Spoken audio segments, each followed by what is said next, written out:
Time కట్టిన ఇళ్ళకి చంద్రబాబు పేరు వేసుకుంటున్నాడు, ఇంతకంటే సిగ్గుచేటు ఏమన్నా ఉందా అంటున్న జగన్మోహన్ రెడ్డి. ఎలా చూడాలంటారు దీన్ని?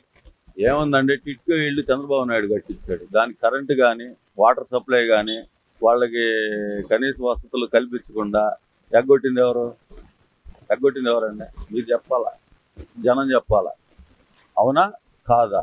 అదే టిట్కో ఇళ్ళ మీద వీళ్ళ నాయకులు టిట్కో ఇళ్ళ మొత్తం బ్యాంకులో లోన్లు పెట్టి డబ్బులు తీసుకొని ఇప్పుడు వాళ్ళకి కట్టమని నోటీసులు ఇప్పించింది ఎవరు? వాస్తవమా కాదా? వెలుగులోకి వచ్చిందా రాలేదా? అయింది. ఆ తర్వాత ఈయన ఇల్లు కట్టించాను అంటున్నాడు. ఎన్ని ఇల్లు కట్టించారు? ఎన్ని పట్టాలు? ఇల్లు కట్టించి ఇల్లు పట్టాలు ఇవ్వాలి కదా. సెంటు భూములు అన్నాడు, అవి ఎక్కడిచ్చాడు? ఊరికి దూరంగా, ఊరికి ఉత్తరాన ఏదో కథ ఉంటుంది కదా, ఆ టైంలో కట్టించారు. కట్టించిన తర్వాత అవి నీళ్ళలో తేలిఆడుతున్నాయి. ఇంతవరకు కట్టించారా? లేదు. అంతకుముందే 3 లక్షల ఇల్లు నిర్మాణం అయి ఉంటే జగన్మోహన్ రెడ్డి వాటిని పక్కన పెట్టింది. అది తెలిసిన విషయమే కదా. సగం కన్స్ట్రక్షన్ అయినాయి, సగం కన్స్ట్రక్షన్ కాలేదు. దాంట్లో కూడా సగం గవర్నమెంట్ ఇవ్వాల్సిన డబ్బులు ఇచ్చారు, దాన్ని అట్ట మూలన పడేశాడు. మనకి సంబంధం లేదు, చంద్రబాబు నాయుడు కడితే నేను ఇటువైంది అని ఒక యుగోతోటి ప్రజావేదికని ఏ విధంగా అయితే పడగొట్టాడు, అలాగే ఈ ఇళ్ల పట్టాల వ్యవహారం కూడా ఇవాళ వెళ్తే ఒక ఎమ్మెల్యే ఆఫీసులో కనీసం 100-200 మంది గ్రీవెన్స్ సెల్ పెడితే కేవలం ఈ ఇల్లు పట్టాల మీదే వస్తున్నారు. ఎందుకు వస్తున్నారు? నువ్వు ఇచ్చేస్తే వీళ్ళ దగ్గరికి వచ్చేవాళ్ళ రారు కదా, మీ వాళ్ళ దగ్గరే ఉండేది కదా, ఉండవా? అది కాకుండా నువ్వు చేసిన దుర్మార్గ పనులు, ఈ దుర్మార్గ పనులు నువ్వు చేసింది. ఇప్పుడు టిట్కో ఇళ్ళను కూడా నువ్వు కట్టావని చెప్పేసి గుడివాడలో నానిగాడి చేత ఓపెన్ చేయించి నువ్వు రంగులేసావు. గుర్తుందా? మర్చిపోయారా జనం? మర్చిపోలేదు, మర్చిపోరు కూడా. ఇలాంటివి చాలా ఉన్నాయి చెప్పుకుంటా పోతే. జగన్మోహన్ రెడ్డి గారు ప్రతిపక్ష హోదా అని ఎందుకు అడుగుతున్నాడు? అది మీకు ఇంకో చిన్న క్లారిటీ కూడా ఇస్తాను. ప్రతిపక్ష హోదా ఇస్తే మనం కోర్టుకి ఎగ్గొట్టడానికి ఏదన్నా నామం పెట్టడానికి ఏదన్నా అవకాశం దొరుకుతుందేమో. అసెంబ్లీ సమావేశాల టైంలో కానీ మనం అసెంబ్లీకి వచ్చినా రాకపోయినా ఇక్కడేమో ఇవ్వాల్సిన పని లేదు కదా. కోర్టు రాకపోతే ఎక్స్ప్లెనేషన్ ఇవ్వాలా? సెక్యూరిటీ అంటున్నావు. వీడియో కాన్ఫరెన్స్ ద్వారా నువ్వు ఆడికి వచ్చి ఏలు ముద్ర వేయాలి నాన్న. వీడియో కాన్ఫరెన్స్ ఎవడన్నా మాస్క్ పెట్టుకుని మాట్లాడచ్చు, ఏమన్నా నువ్వు మాట్లాడకుండా.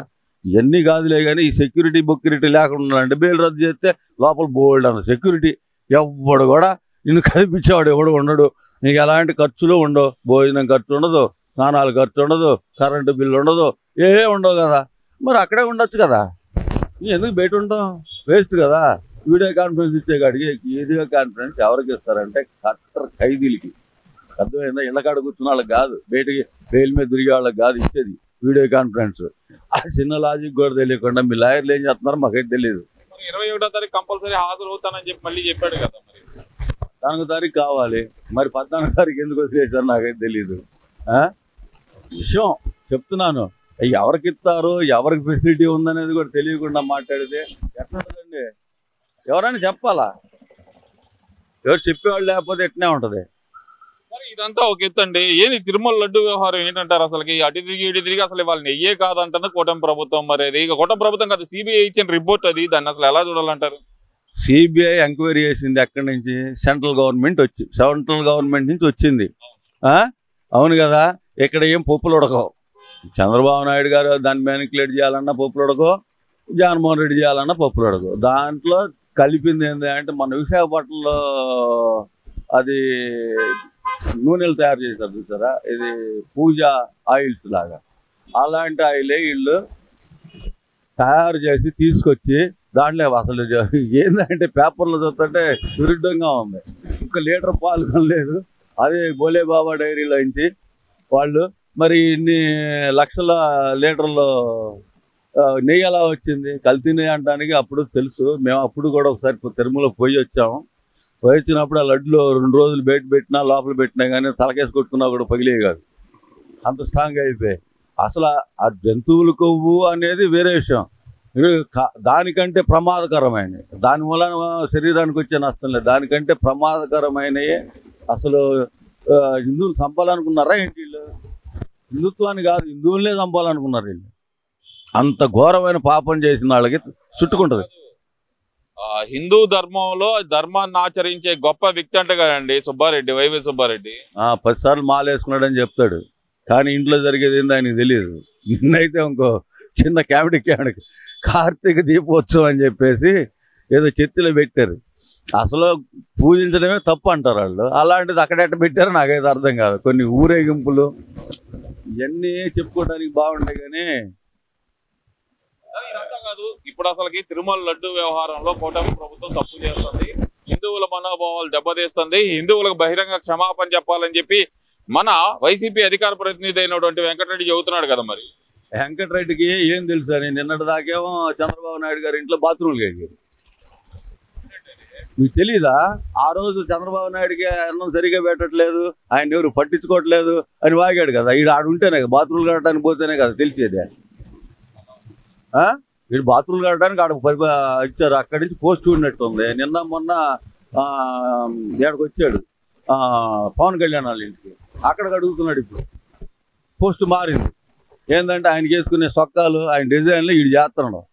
అర్థమైందా? వెంకటరెడ్డి గారికి ఏం తెలుసు అని మాట్లాడతాడు. ఏదో చిన్న ట్యాబ్ వేసుకుంటే మా మనరాలు కూడా వాడిద్ది దాన్ని. అర్థమైందా? దానికి ఎంత 4 సంవత్సరాలు ట్యాబ్ ఆమె కూడా వాడిద్ది. నేను పెద్ద ట్యాబ్ వేసుకొచ్చాను, దీంట్లో ఏదో పెద్ద తీసేస్తాను బుడింగ్ అండి. ఈ బుడింగ్ మాటలు మాట్లాడొద్దు వెంకటరెడ్డి, నువ్వు ఊరుకో. నీకు తెలియదు.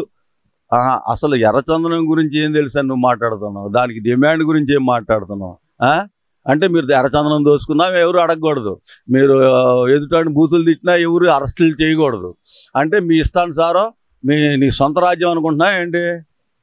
వెంకటరెడ్డి బీ కేర్ఫుల్, చక్కగా ఉండు, లేదనుకో సరిపోద్ది, నీకు తాటలుస్తూ వదిలిపెడతారు. ప్రజల్లో తిరుగుబాటు మొదలైంది. దానికి ఉదాహరణ నిన్న వచ్చిన ప్రజా ప్రభంజనం అంటున్నారు కదండి. ఏదైతే కనుక ప్రజా పౌరం అంటే ఏదైతే పెట్టారో దానికి ప్రజలు ప్రభంజనం లాగా వచ్చారంటున్నారు కదా. 30 మంది అమ్మడు రాంబాబు వెళ్ళాడు, 15 మంది రోజా వెళ్ళింది. ఈడేం భజన చేస్తున్నాడు తొలిపల్లి నానిగాడు, ఏం భజన చేస్తున్నాడు అందరికి తెలుసు. ఏం భజన అది చెప్పాలా? ప్రభంజనం అంటే చూపించాలి మొత్తం. ఏదో మొహాలుగా కనపడేటట్టు చూపిస్తే దాని ప్రభంజనం అంటారా? ఇప్పుడు నీ ఫేసు కనపడుతుంది, దాని ప్రభంజనం అంటారా? ప్రభంజనం అంటే అటు కెమెరా తీసి పై నుంచి కింద కనపడాలి, చెట్ల సంద నుంచి అయినా. జనం దాన్ని ప్రభంజనం అంటారు. ఎవడు రావట్లేదని చెప్పి ఏడుపులు వెళ్ళే 30 మందిని తీసుకొచ్చారు. ఇది బ్యారికేడ్లు నెట్టి పెద్ద ఇష్యూ చేయాలనుకున్నాడు. మా పోలీసులు తర్వాత రోజు ట్రాఫిక్ అంతరాయం కలిగించామని చెప్పి అమ్మటి రాంబాబు మీద కేసు పెట్టారు పట్టాపురంలో. అయిపోయా, ఏముందాడా? ఇప్పుడు అనవసరంగా గెలుక్కున్నావు, పెట్టారు, సొంత పూసిగత్తుల మీద ఇంటికి వచ్చావు. మామూలే, సహజం అంటావు. కానీ నువ్వు చేసిన పనులు ఏంటి? అక్కడ ఏదో ప్రపంచం వచ్చేసారు, కోటి సంతకాలు సేకరణ అంటే ఒక టెంట్ వేసి కూర్చో, ఏదో 4 కోళ్ళ దగ్గర బస్ స్టాండ్ దగ్గర ఇంకోసాట అయ్యా మేము ఇది చేస్తున్నాం అని చెప్పి వెనక మాకు పోస్టర్ కట్టించుకో, అది శాంతియుతంగా సంతకాల సేకరణ అంటారు. మాకేం కొత్త కాదు ఈ సంతకాల సేకరణలో. లేకపోతే అది ఎవడు వచ్చి సంతకం పెట్టేవాళ్ళు లేకపోతే నువ్వేం చేస్తావు? అది పునాదులేసి 17 మెడికల్ కాలేజీలు కట్టాను, 2 మెడికల్ కాలేజీలు ఓపెన్ చేయను. 2 మెడికల్ కాలేజీలో కూడా హాస్టల్స్ లేవు, సరైన స్టాఫ్ లేదు, సరైన మందులు లేవు. ఏం ఓపెన్ చేసావా నువ్వు? తెచ్చి ఒకే మన రోజా గారు మళ్ళీ నోరు తెరుస్తున్నారు. ఆమె అంటుంది ఏంటంటే చంద్రబాబు నాయుడికి వెజ్జను లేదు, విస్తరాకులు కట్టలేదు, ఏ కట్టలేదు, అయినా అంతా నేనే అభివృద్ధి చేశానని చెప్పుకుంటాడు తప్పితే ఆయన అంతా డబ్బాలు అంటుంది కదండి. డబ్బాలు కొట్టుకోవడానికి కూడా పనికిరావు నువ్వు, అదంతా వేస్ట్. ఈ ఇస్రాకులు కట్ట, విజన్ కట్ట అనేది అందరికీ తెలుసు. మరి నువ్వు ఆడుదామందరూ కొట్టేసిన సంగతి చెప్పవు. 900 కోట్ల బిల్డింగ్ను పడగొట్టి 5,000 కోట్లతోటి నువ్వు రిషికొండ గుండు కొట్టిన సంగతి అందరికీ తెలుసు.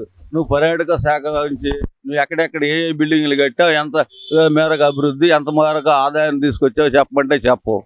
ఎందుకు నీకు అనవసరం కదా. ఏడకు కుదరదులే అని చెప్పి ఏడ నగర్లో ఉంటే బాతుతారని చెప్పి నువ్వు తమిళనాడు పోయి అప్పుడప్పుడు మెరుపు తీగలాగా రామ్మ మెరుపు తీగ, ఈ మెరుపు తీగలాగా వచ్చిపోతుంటుంది. అర్థమైందా? అది పరిస్థితి. తెలంగాణలో కూర్చొని శ్యామల మాట్లాడుతుంటుంది, అబ్బో ఇదేందో ఈమె పెద్ద శుద్ధపూస అయినట్టుగా. ఈ బతికేందో అందరికీ తెలిసిందే. ఏది చికాగో శ్యామల అంటారులే, $1,200 కోసం ఏం చేసింది అనేది అందరికీ తెలుసు. వాళ్ళు నోరు ఇప్పటం అంత మంచిది కాదు. ఇట్లా ఉంటాయి. మరి ఆయన అంటాడు కదా, వెంకటరెడ్డికి అయితే బుద్ధే లేదు, బుద్ధి బుర్ర 2 లేవు. ఎందుకు వాళ్ళతో మనం పట్టించుకోకూడదు, అంత వేస్ట్ ఫెలోస్. మళ్ళీ పాత పద్ధతిలోనే నోరు పారేసుకోవడం ఎందుకు చేస్తుంది అనుకోవాలంటారు అని నేను దాన్ని ఉన్నాను పార్టీలో. రేపు ఏమైనా టికెట్ ఇస్తే సరే, లేదంటే నామినేటెడ్ పోస్ట్ ఇచ్చినా సరిపోతులే అని ఆలోచన అనమాట. గెలిచినప్పుడు ఇస్తారు, లేకపోతే నువ్వు అట్లా నీ రాజకీయ చరిత్ర కంప్లీట్గా క్లోజ్ అయిపోయింది. నువ్వు ఇది చేసుకుని బతకటమేను. ఎంయూఎల్ సంగతి చెప్తానండి.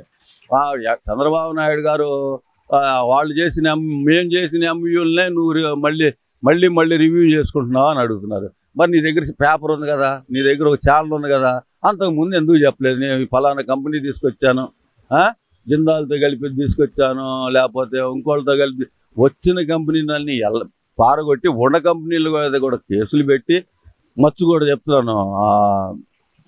బ్యాటరీస్ కంపెనీ గల్లాజేదేవ్ గారిది, దాన్ని నువ్వు ఎల్లగొట్టిందా? నిద్రపట్టలేదు, నీకు నిద్రపట్టలేదు కదా. ఏం అడిగావంటే నాకు ఇప్పుడు అర్థమవుతుంది. ఏ కంపెనీ పెట్టాలన్నా కానీ జగన్ గారికి దాంట్లో షేర్ మార్కెట్ ఉండాలా, దానికోసం అని చెప్పి ఉన్న కంపెనీలు ఎలగొట్టావు.